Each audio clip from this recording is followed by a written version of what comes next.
Good evening from New York. I'm Dan Rather with news, analysis, and commentary. President Trump on Tuesday says he wants to focus on 5 subjects in his first State of the Union speech. We'll close tonight with my thoughts about the State of the Union, the speech itself, what it does and does not mean, and the test of that union posed by the looming showdown between the chief executive and the rule of law. But let's begin with President Trump's 5 topics. Not health care, not climate change, not the environment, not criminal justice reform, not social justice, not education, no mention of the falling American lifespan. Never mind 3 million people who no longer have health insurance. Instead, you will hear about President Trump's tremendous strides on immigration, more fittingly, against immigration. The White House last week said it's time to lower legal immigration, and the president's deportation record is not much better or worse than President Obama's.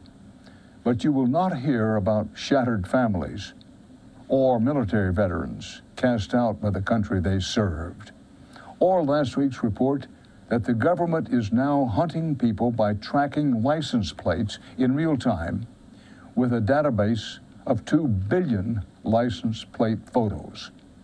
Or the federal officials now demanding that bus passengers show their papers in America. Bus passengers being asked to show their papers. You will not hear about the impact on communities or the economy, but you will hear about the Trump economy, as world leaders did at Davos on Friday. After years of stagnation, the United States is once again experiencing strong economic growth. The stock market is smashing one record after another and has added more than $7 trillion in new wealth since my election. Consumer confidence, business confidence, and manufacturing confidence are the highest they have been in many decades. So, let's unpack the Trump economic miracle. Stocks are hitting all-time highs, as they have for several years. Unemployment is falling, as it has for several years. But job creation last year was the weakest it has been since the Great Recession. See that point on the right? That's job creation under President Trump. The rest is under Mr. Obama. Now let's talk manufacturing jobs. Again, that point on the right is President Trump. The rebound point is shortly after Mr. Obama took office. Job numbers considered feeble under Obama today, we're told, herald some new American age. So, President Trump will not mention that America's growth actually lags the rest of the world. Gross domestic product grew 2.3% last year, as the GDP for Earth grew 3.7%. Meanwhile, rising gas prices and insurance premiums threaten to gobble up whatever, if any, tax savings are left after losing deductions for most people on mortgages and local taxes. And we have yet to see the economic impact of Mr. Trump's policies on another big issue in his State of the Union speech: international trade. Canada and other countries are already locking up deals with each other since the U.S. shut down Pacific trade talks.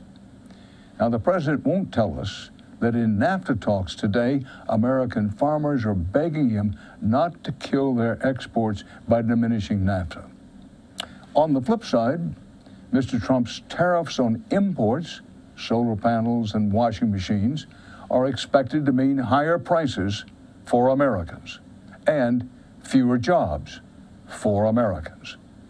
The president will tell us, though, of the powerful stimulus to come with his plan to spend $1 trillion on infrastructure. He will not reveal that roads and bridges, which now are free, may very well cost you tolls and fees paid to private companies down the road. And finally, there is the ultimate trump card, as he told Davos: national security. fear, endless war. I am pleased to report that the coalition to defeat ISIS has retaken almost 100% of the territory once held by these killers in Iraq and Syria. There is still more fighting and work to be done and to consolidate our gains. We are committed to ensuring that Afghanistan never again becomes a safe haven for terrorists who want to commit mass murder to our civilian populations. Let's be clear. The military defeat of ISIS should be applauded by Americans of any and all parties. But defining national security narrowly does not make us safer. ISIS had no brigades on our beaches. White supremacists killed 18 people in America last year, double the year before. Gunmen opened fire in 11 of our schools this year alone. New poisons are being pumped into our air. WMDs deregulated by the Trump Environmental Protection Agency. Storms hit us more frequently, more powerful. Drought and wildfires, torrential rains and mudslides, these too are threats. This too is the State of the Union. And when you hear President Trump in his speech proclaim the end of ISIS in Syria, consider that the administration just announced thousands of U.S. troops will stay there, fighting the Syrian military, its Iranian allies, and its Russian allies. And if the State of our Union today says it's a liberal impulse to question any new war, surely it's a conservative one that demands congressional approval to wage war. But we've heard little from Congress, less from our TV news. Folks, the exertion of American hard power in modern times is perhaps the greatest threat to the State of the Union, as we should know by now. What history teaches about hard power, military power, is that there are limits to it. From the ancient Greeks and Romans, from the ancient Chinese and Persians, to the modern examples of Vietnam and Iraq, the lesson is clear. Hard power has its temptations and illusions, but the reality is filled with danger. Hard military power has its limits. Overreach, overconfidence, out of balance reliance on sheer military power is perilous for societies. At this moment in history, and ever since World War II, America's military has been and remains the strongest the world has ever known, but we are currently stretched thin, very thin, too thin. The U.S. military is engaged in an estimated 60 countries, including still being tied down in the quagmire of Afghanistan for 17 years. Now, we have sworn treaty obligations to defend many countries, ranging from Japan and elsewhere in Asia to Israel and most of Europe. The drain on American blood and treasure is enormous. There's serious questions about whether we can sustain this without wrecking our economy and our national unity. In deciding how to deal with the challenge, we obviously need to be steady, sensible, and smart. Rightly or wrongly, justified or not, most Americans and many people around the world doubt that America currently has a president who provides leadership along those lines. That increases the importance of us remembering. We can and should be proud of our fellow Americans in military service, while at the same time being acutely aware that there is a limit to what they and the power they represent can do. And that the exercise of hard power is seldom effective and gravely more risky without the use of soft power. Diplomacy and dollars can build the strongest of safeguards for our future. The rubble left by hard power in World War II, after all, was built upon by dramatic use of soft power, creating the United Nations and subsidizing the rebirth of our enemies, Germany and Japan, with the Marshall Plan, which eventually made them stalwart allies. Let's remember the Marshall Plan put into place in the wake of World War II was controversial at the time, but it got put into being with bipartisan support. And the Marshall Plan, soft power, helped to ensure peace for more than half a century. Now, compare that with today, when the State Department is in effect being hollowed out. And going forward, if we continue to hollow out our soft power abilities, well, what does that tell you about the necessity that's likely to arise for the use of more military power? It may be coincidence that a president who does not believe in soft power always had enough economic power and privilege to ensure that he never needed soft power in his own life and business. And now the Trump administration is engaged in wholesale unilateral disarmament of America's soft power, not just on diplomacy and foreign aid, also on trade with other countries, on immigration, refugees, even tourism, squeezing global institutions of soft power, the United Nations, the International Space Station, and so on. It is a vision of soft power consistent with the Trump administration's vision of America. It reflects how they see the Union. Strong not through diversity and education, but by military might. Surrendering to the axis of fear and xenophobia. In Davos, Mr. Trump advertised America as the land of low taxes and the home of deregulation. That may make our country great for foreign investors, but it does not establish a model anyone ought to emulate. Instead, and we have to face it, it's not a matter of opinion, it's a fact. We have a president whose notion of soft power, his vision of the Union, has nothing to inspire anyone about America aside from being America. There's no call to rise to something greater, to do the work of working together, a pluribus unum, to support and maintain the brilliantly designed institutions that check our individual power to ensure the fair use of power for all, to build a more perfect union.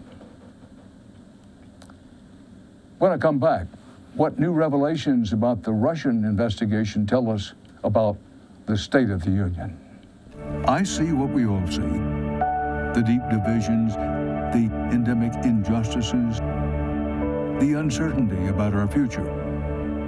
We have sometimes stumbled. We have sometimes fallen short.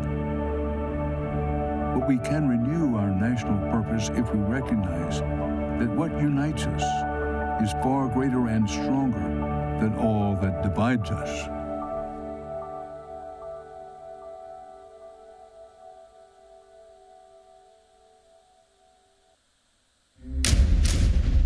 Look, we're doing interviews over there at youtube.com/TYT interviews, and we've done some amazing ones recently. So now, of course, you know the person most widely considered to be the most progressive senator is Bernie Sanders. Yeah. Why not back him during the 2016 primaries? Why be a Democrat at all? And we're in the time where you cannot, in good conscience, sit on the sidelines of history. Now let's talk about this. When a president and his lieutenants are suspected of violating U.S. law to grasp the reins of power, it is the job of law enforcement to do something about it. We look to investigators, prosecutors, and jury members to determine the truth, to stand for the rule of law. We on the sidelines can guess and speculate, debating outcomes we cannot know. Cable news will even sell tickets. But when a president attempts to keep the reins of power by sidelining investigators and prosecutors, intimidating them, it is Congress's job to do something about that. The execution of that job, a vital test, may be the ultimate test of the true State of the Union. Now, President Trump denies that he ordered Special Counsel Robert Mueller fired. But remember, he fired Acting Attorney General Sally Yates. He fired FBI Director Jim Comey, who refused to pledge his loyalty to the president. And he tried to stop Attorney General Jeff Sessions' recusal from the Russia investigation. Just this afternoon, NBC reported that FBI Deputy Director Andrew Mccabe, a target of President Trump's public wrath, is stepping aside ahead of his retirement in March. Mr. Mccabe, you may remember, was reportedly asked by the president who he voted for and grilled about donations to McCabe's wife's political campaign.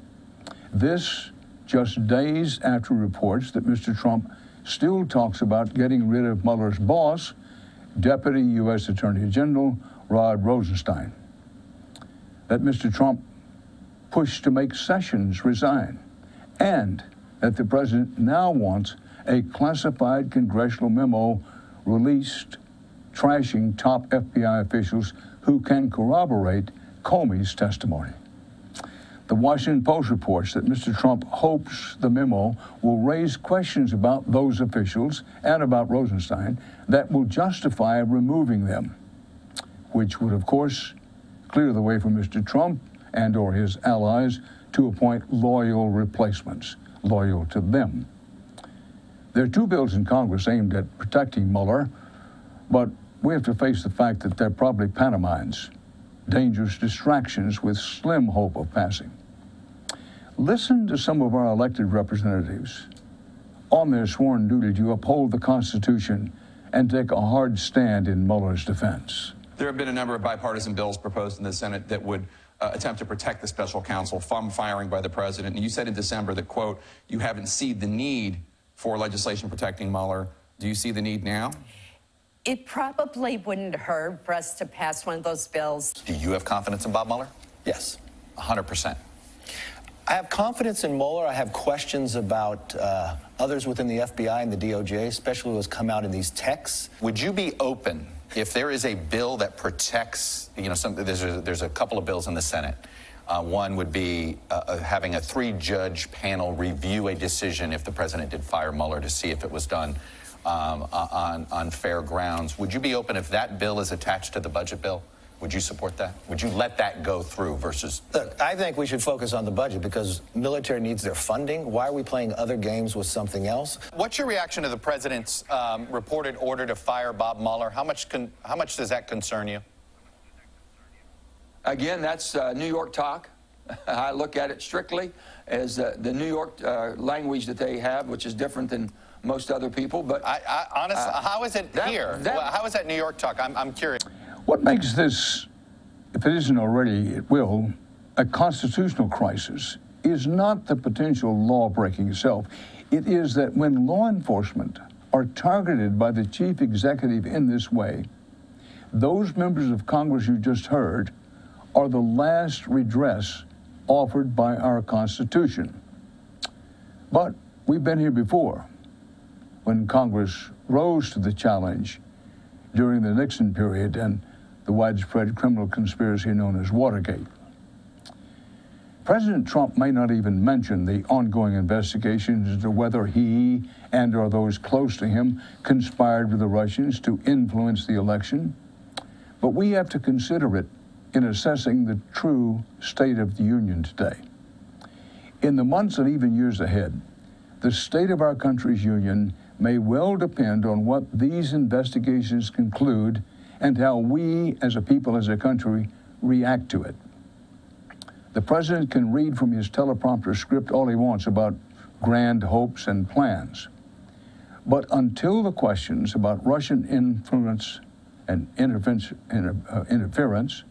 and the suspected crimes by Americans, including possibly the president, are answered, until that happens, our union will be marked by toxic levels of anxiety and uncertainty. There are, of course, other fault lines running through our nation on racial and religious bigotry, immigration, economic inequality, and education. The list is long. But, wrongly or rightly, questions of possible high crimes in high places are front and center at the moment, and will continue to be, until those questions are answered and we know how Congress and the American people rise to the moment. The president can continue to argue that it's really no big deal, all fake news. And a minority of Americans will continue to believe him. But as Abraham Lincoln supposedly once remarked, you can fool some of the people some of the time. You can't fool all of the people all of the time. The multifaceted criminal investigation swirling around the president, his family, and some of his advisors is a big deal. And however it ends, however we end it, will be a driving factor in determining the state of our union, now and possibly for generations to come. My closing thoughts on the State of the Union as a speech to the nation right after this break. I see what we all see. The deep divisions, the endemic injustices, the uncertainty about our future. We have sometimes stumbled. We have sometimes fallen short.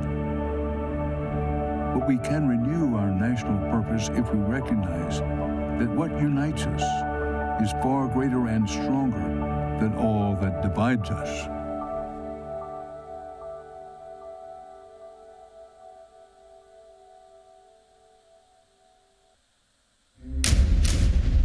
Look, we're doing interviews over there at youtube.com/TYT interviews, and we've done some amazing ones recently. So now, of course, you know the person most widely considered to be the most progressive senator is Bernie Sanders. Yeah. Why not back him during the 2016 primaries? Why be a Democrat at all? And we're in a time where you cannot, in good conscience, sit on the sidelines of history. Other stories we're keeping an eye on and think you should. Water shortages around the world are growing. Cape Town, South Africa now expects to run out of water by early April. This major city already is severely rationing water. If the prediction holds, the taps will shut off and residents will line up for rations at distribution points. It would be the first major city to do so, the first, but if present trends on water use hold, it won't be the last. Puerto Rico has announced plans to privatize its electric utility. It needs approval from Washington. 500,000 people in Puerto Rico are still without electrical power more than 4 months after Hurricane Maria. Lest we forget, these are Americans desperate for help, feeling with some justification, forgotten and abandoned. Silicon Valley under siege of a sort as a backlash against tech giants spreads. Facebook announces it wants to get smaller and not so vulnerable to manipulation. Amazon is widely accused of wrecking whole sections of the U.S. economy. Apple is facing investor demands that make its products harder to use by and less attractive to children. Google being damned at home and overseas for some of YouTube's content and for allegedly exploiting Google's customers' privacy. We're indebted to The Week magazine for pointing some of this out. Now, whether or not any or all of this is justified, the effect of it is to make big tech play some defense. And finally tonight, a closing thought.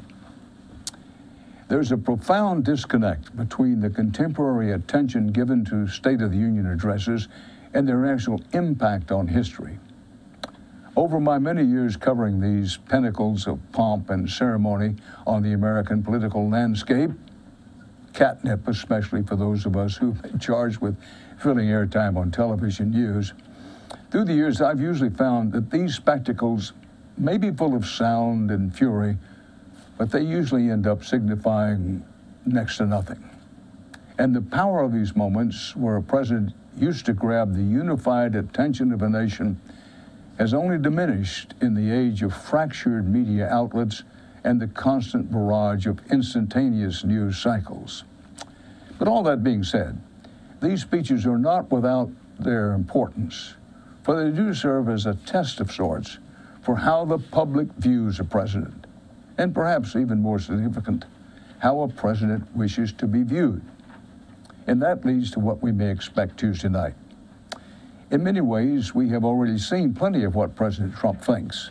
Through tweets and unscripted asides, we've been allowed to take a full measure of a man unbound by democratic norms, basic decorum and language, and many may say even common humanity. I suspect that this will be one of those moments we have seen before, where President Trump attempts to let go of his raucous rhetoric and sticks to a script written for him. I suspect, if read, the speech will sound like one in the mainstream of the modern Republican Party, saying nothing of whether these policies are particularly popular with the population at large. But what we do not know is whether Mr. Trump will remain constrained or whether, in his delivery, he will betray some of the divisive tone, some of the braggadocio that has made him so controversial. Will there be any olive branches offered or only briars? In particular, what will the president say about the immigration debate roiling the country? Will there be any sense that he will make a deal, or will he adhere to a hard line? These are the kinds of questions that usually precede a speech of this nature. But we have also seen that just because Mr. Trump says something doesn't mean he will hold true. I do suspect that the expectation game for the president is so low that he may very well pass enough of a bar so that at least some pundits will proclaim he has finally turned a corner and sounds more presidential. Maybe he will fall short of even that bar. What I do expect is that no matter what happens, a few days later, we'll all be talking about something else. That, too, is the state of our union. With that, I'll leave you for this news cycle. The Young Turks is next. On Tuesday, the Young Turks will have a full night of special State of the Union coverage kicking off at 6 Eastern Time. And we'll be back with the news at this same place and time, 5:30 Eastern, every Monday. Until then, Dan Rather reporting. Stay steady. I see what we all see. The deep divisions, the endemic injustices, the uncertainty about our future. We have sometimes stumbled. We have sometimes fallen short. But we can renew our national purpose if we recognize that what unites us is far greater and stronger than all that divides us.